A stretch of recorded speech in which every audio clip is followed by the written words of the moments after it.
A nuk kupton uniteti që të gjithë njëtë me menu?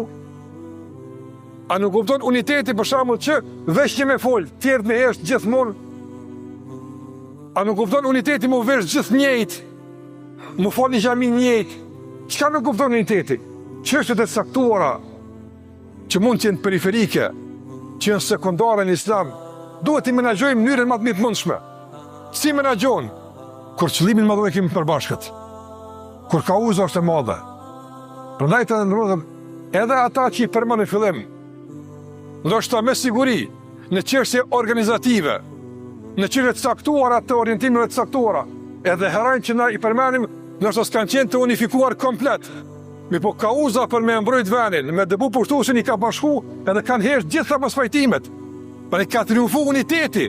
E kush e ka bu unitetin triumfues? Kauza e përbashkët. Kauza e përbashkët, qëllimi i përbashkët. Prandaj të ndërru vëllezër, a kemi një musliman kauzë të madhe që na bashkan?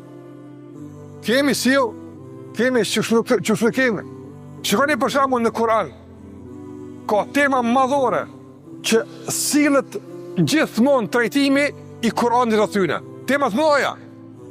Dhe ka tema tjera që i shërbejnë temave të mëdha. Ne besot fatkeqësisht po na imponon tema periferike.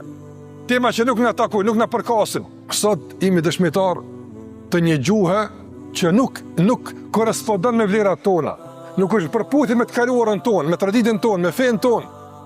Një gjuhë që nxit urrëtie, përçarje, fyrje, sharje, paragjykime. Edhe nuk duhet të jemi kështu. Për shkak se kemi udhëzimet tona që na ka mësuar Allahu dhe pejgamberi son, flasin ndryshe dhe timi ndryshe.